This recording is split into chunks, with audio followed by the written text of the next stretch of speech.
My name is Nya. I'm going to be teaching here at the SteamyBuddha. I am originally from the Big Island of Hawaii, and I just moved to Maine a few months ago. I've been teaching yoga for almost 3 years now. I teach within the Universal Yoga lineage, and my teacher is Rajapatra from Oregon. The Universal Yoga is all about the Maya koshas and about balancing every layer of your being, from your intellectual layer to your emotional layer, to your psyche, to your spiritual layer. And when we work in yoga, we work with the physical, and we work to go deeper and deeper within each of those layers. One of the ways that we can do that is through trapping the mind with asana, yoga postures.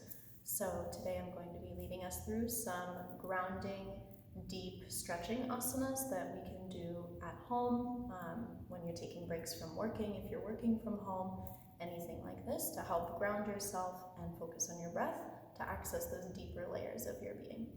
So we're going to get started. We will start in a child's pose with your knees wide and your big toes together. And you'll forward fold your torso down between your knees, extending your arms forward and resting your forehead down on the mat. You want to make sure that your neck is not turning to one side or the other, and that your neck is not crunched forward, but your forehead is resting down so your spine is long. Walk your hands as far forward as you can.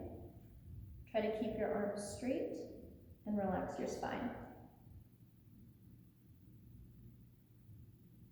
From here, we're going to start to move into a side bend towards your right side. You'll walk your hands as far as you can towards the right side of your mat, bringing your left hand almost on top of your right. Now the tendency will be to lift off of your feet and turn your shoulder up. You want to try to resist that tendency by pushing the hips down onto the heel, rolling the left shoulder down. You'll start to feel a stretching sensation all along the left side of the ribs, and then relax the head. Keep breathing deeply. Try to breathe soft and slow into the left side of the ribs.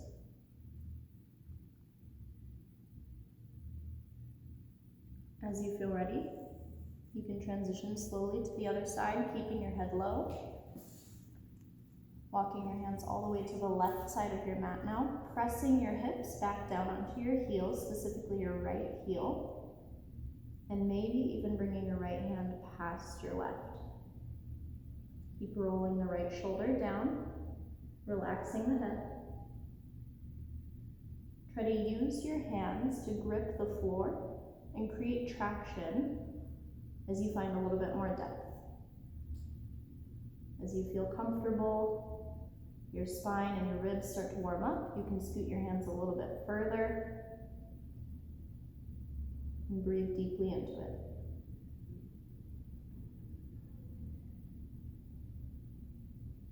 Slowly start to return to a neutral spine. Walk your hands in until you're sitting upright. Keep your legs as they are so your knees are wide. You're sitting on top of your feet.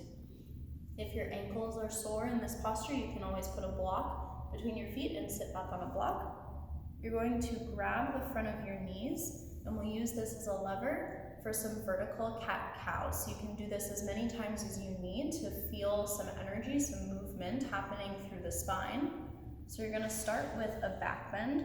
So what you'll do is you'll grab your knees, roll your tailbone out and back, and start to pull your chest through your shoulders, gazing up, lifting your chin away from your chest.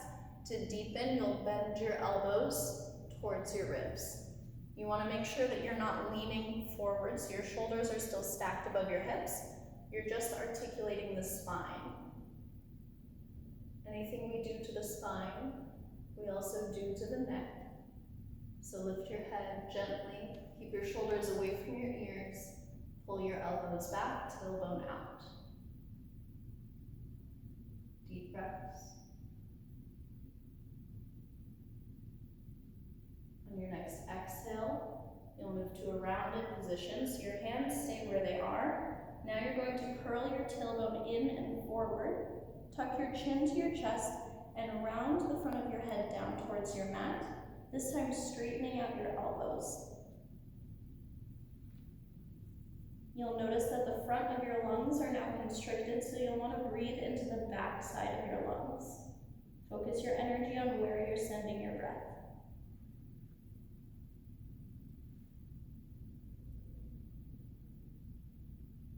Good, big breath in, move to your back bend, gaze up.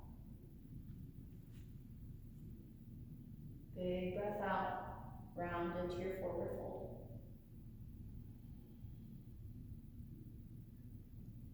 Good, you can do that as many times as you want. We're going to move on to the next posture, moving into the upper spine and the shoulders. So cross at your ankles. We're going to come to a seat with your glutes on the floor, feet out in front of you. Your feet are about hip-width distance, your knees are bent.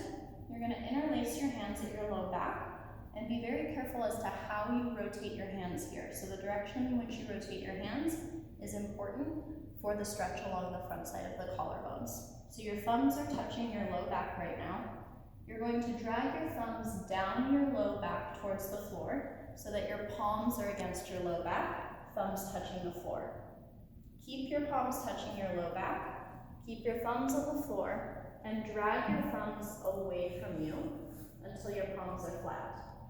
So you're starting with palms up, dragging your thumbs down and then away. If you've rotated incorrectly, as in moving your thumbs up and over, your elbows will bend. That's a good indicator that you've rotated the wrong way.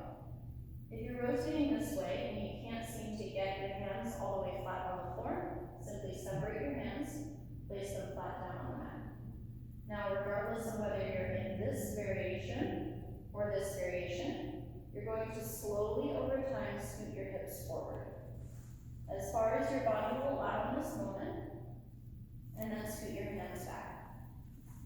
Find the depth of your flexibility. Try to push your chest forward, and then let your head hang back. If you feel any sort of pinching sensation in your elbows, just back off, scoot your hands a little bit closer to your hips.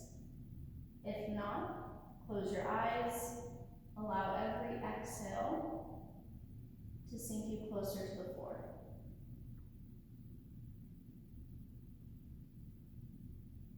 You're going to stay here for about 5 deep breaths.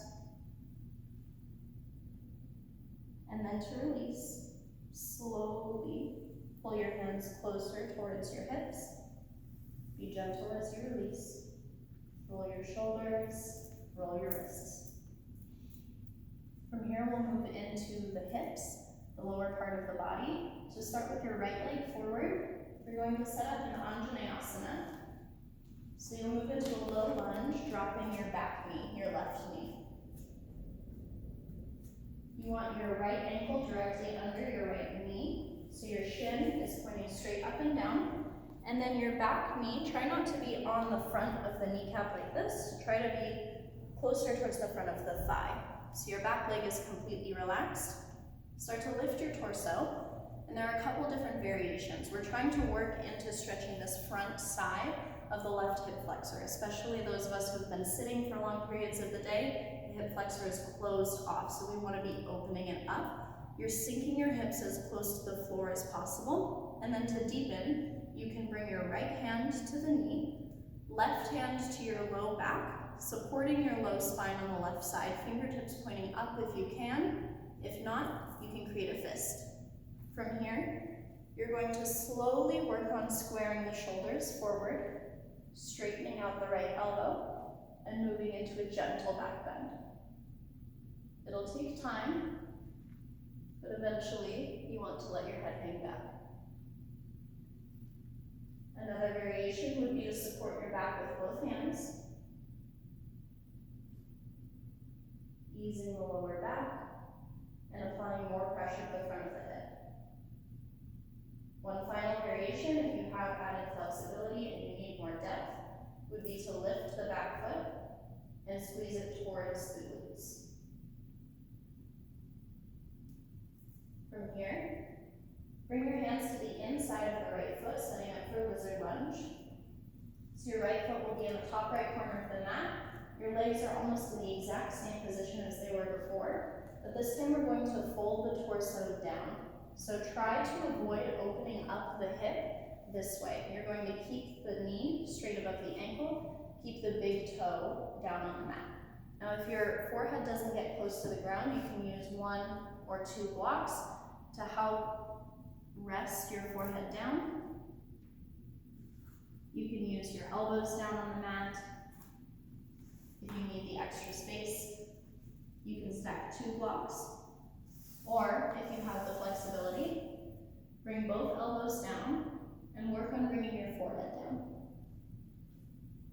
If your forehead is on the mat and you find that your elbows are getting in the way, simply spread your elbows wide, create more room. Allow the weight of your torso to be pressed onto your right hip. So you don't want to be holding yourself up with your hands, you want to be holding yourself up with your hip. Take deep breaths here. Try to relax any muscle that doesn't need to be working for you in this moment. Close your eyes. Every exhale is an opportunity for more depth.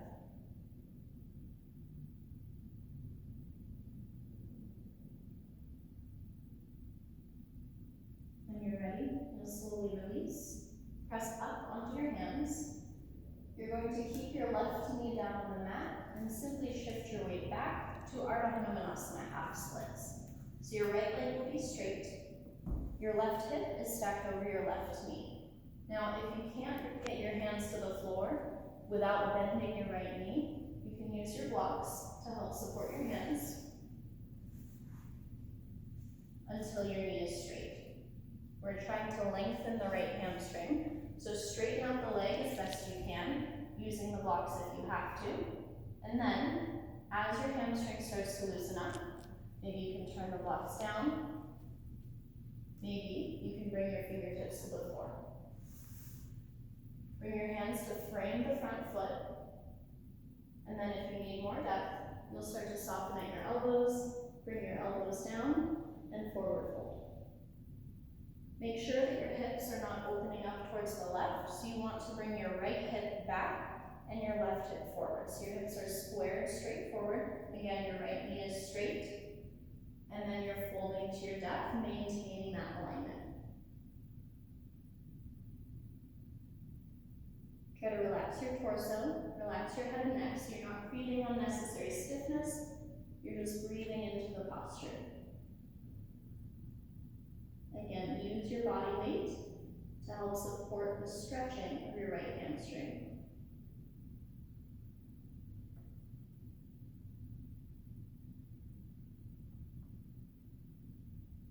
Let's slowly start to release. We're going to come to a seat.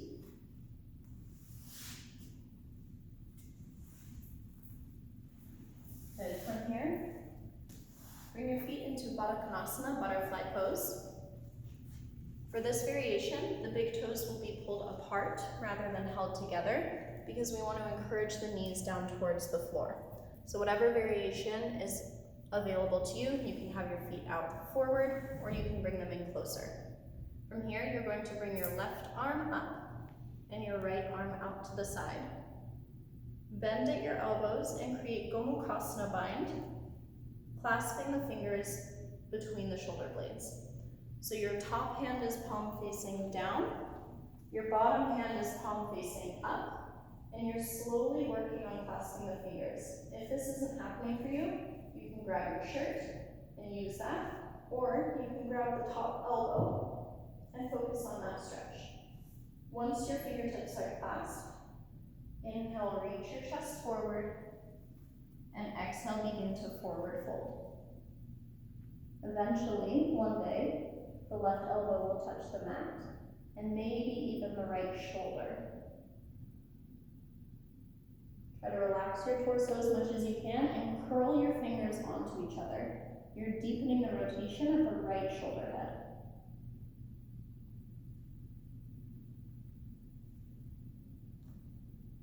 To release, you'll want to release your arms first. Support your torso. Press yourself back up. So we've just deeply externally rotated the legs. Now we're going to internally rotate the legs and shoulders. So you'll bring your right leg down left knee over top for Gomukhasana shape on the legs. So eventually the knees will be stacked, one on top of the other, at the center of your torso. If your posture looks like this, that's okay. You just want to gently encourage your knees a little bit closer towards each other over time. Once you feel comfortable in this posture, you're going to take the same leg side that is on top, that arm is going to go underneath. So your left leg is on top, your left arm will go underneath for Garudasana arms, eagle arms. You'll cross your left arm under, cross at the forearms, and bring your palms to touch. Now you have two options. From here, you can reach forward, extend the arms forward, and work on forward folding. Or, if you'd like a deeper rotation of the shoulders, you will create Mushti Mudra in the right hand, thumb on the inside of the fist. You'll grab that wrist and pull the wrist towards your right side. You'll then maintain that rotation at the shoulder and elbow and forward fold that way. Trying to get the elbows to pass the knees, and then of course relaxing the upper body.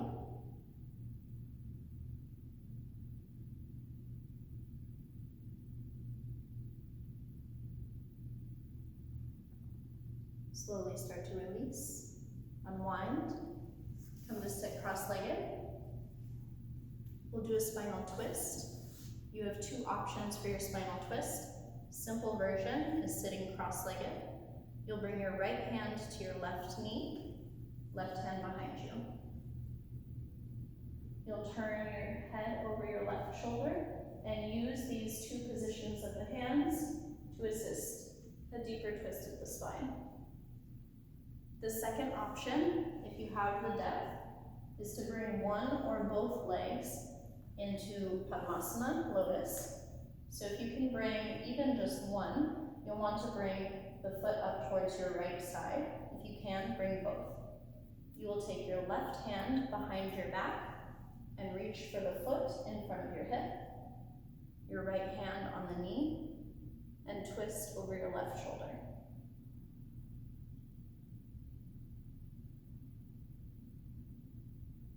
Slowly start to release. We'll move through those same postures for the legs and the lower body onto the left side. So this time your left foot will be forward. Now moving into Anjaneyasana. Plant your palms, step your right leg back. Relax your back leg and lift your torso. Your knee is stacked above the ankle. If you find that you're feeling pretty wobbly here and you can't get your torso upright, scoot your left foot out towards the left more. That'll help with a wider base so you feel a little bit more stable, close to the earth. And one thing I like to do if my knee is sensitive is just double up my mat to help support the back knee. You can use your left hand on the left knee and the right hand on the low back to create a deep back bend, and then using that right hand to push the hips down, stretching out the right hip flexor, eventually moving into a back bend. Again, you can always stay upright or take two hands to the low back. If you're having some low back pain, this will help lengthen the spine. So you're lifting up and over your hands. The final variation is to bend your back leg, reach for your foot, and bring it towards your glutes. Make sure, if you're doing this, that you're not opening up to the side. So you're keeping your right shoulder squared forward, pushing your foot straight forward. Slowly release. You'll keep your legs as they are, and you're going to move into your lizard lunge. So your left leg is on the outside edge of the mat. Hands are on the inside of the left foot, and back leg is relaxed. Your knee is still stacked above the ankle. The tendency in this pose is to kind of open up the leg like this. Even if the big toe stays down, you want to keep the knee in close so that you can almost feel it on your torso as you're folding. Then you're just going to fold to your depth. So that may be still up on your hands. That's okay. If you're feeling it in the hip, this is a great place to stay. Close your eyes, relax your head. You can also drop down onto your elbows. Same thing, relax your body. If you have room, you'll want to kind of knock the legs out from under the table, so to speak, by moving your arms out to the side. I like to put one arm underneath the leg and one arm out to a T. That helps me get my head to the floor. Or you can always support yourself with your elbows and bring your head to a block if your head isn't quite to the floor yet. Regardless of where you are, make sure that you're relaxing entirely around this left hip area, sending your breath into that space. Every inhale, imagine you're filling up the hip. Every exhale, you're pulling air out of that space, creating more room for a deeper stretch. Close your eyes if you're not already. Deep breaths.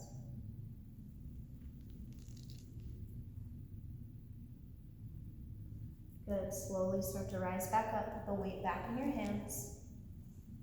And then you're going to shift your weight back so that your right hip stacks directly over your knee and your left leg is straight. You'll be on your left heel, so your toes will point up. Your left leg will be straight from the back of the hamstring all the way down to the ankle. And you'll fold into Ardha Hanumanasana, half splits. So again, same variations here. You can come up onto the fingertips. You can use your blocks at each side if that helps you find your balance at first. And then slowly you'll start to forward fold. Make sure that your knee is not bending, so even if you have to turn your blocks up higher, that's okay. What's most important is that your hamstring is long. Then you're forward folding, reaching your chest forward on the inhales, head down on the exhales. Always making sure that your hips are in line, so your left hip is forward, right hip is forward, left hip is back. So you're moving from this position to this position with the hips, and then forward folding. Every inhale, reach forward, long spine. Every exhale, fold a little bit deeper.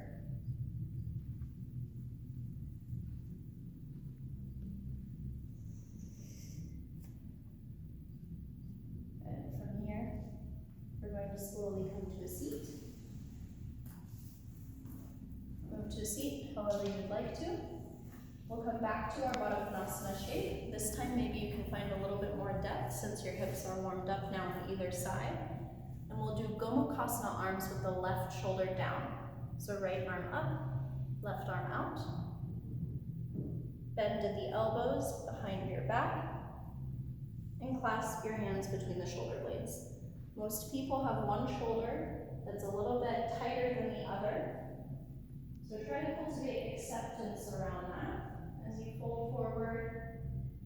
And instead of seeking balance in terms of how the pose looks compared to the other side, try to seek balance in terms of how it feels. Try to remember how this posture felt on your right shoulder on the other side, and recreate that same energetic state here.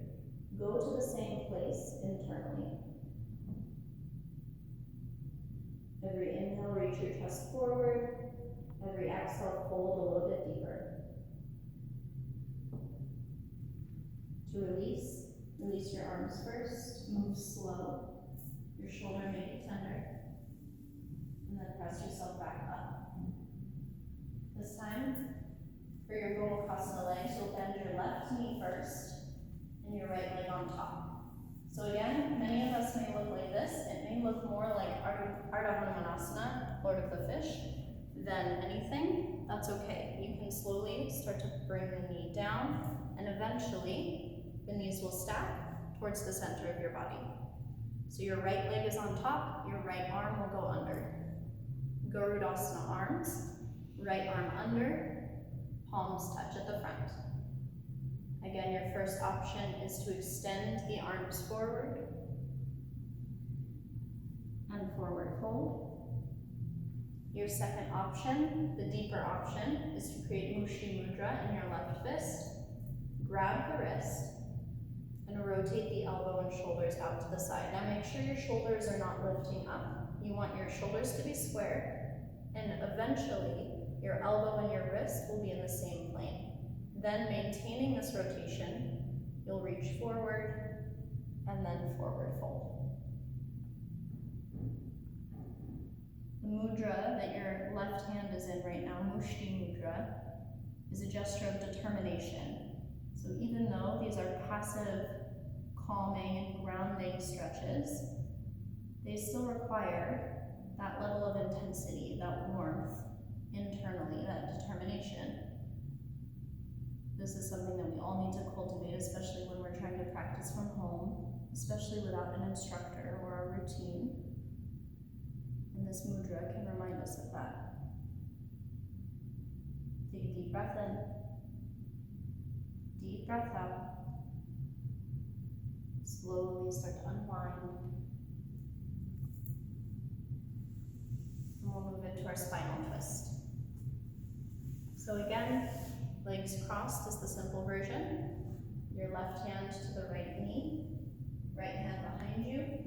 Every inhale, you will lengthen the spine upward. Every exhale, you will twist further. So this grip on the knee is pulling your left shoulder back and pulling your left shoulder forward and your right shoulder back. The deeper variation, Padmasana, with your right leg up first. You'll use your right hand behind the back to grab for the foot, and your left hand to grab for the knee. This deepens the twist, and it also adds a second sector of the hips to help trap your mind further. Once you're here, close your eyes. Visualize spinning sensations of energy traveling around the spine, starting from your tailbone, moving upward with your breath. The spinning sensation turns in the same direction that your physical body is turning, but it is separate from your physical body. One more deep breath in. Deep breath out. Good, return to center.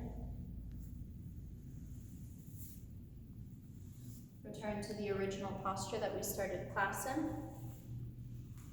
Seated, hips to heels, knees wide. Close your eyes, bring your hands to your knees. Take one last final back bend. Gaze up towards the ceiling.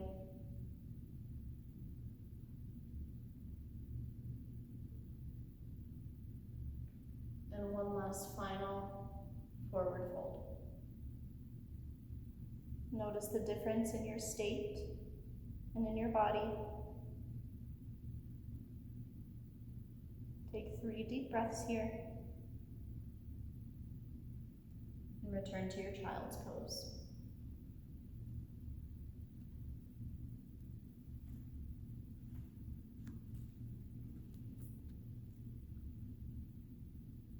Take whatever time you need in your child's pose to breathe. Notice the sensations of the physical body, of the energetic body. Notice the quietness of your mind. Feel the effects of this short practice and take it with you whenever you're ready to exit.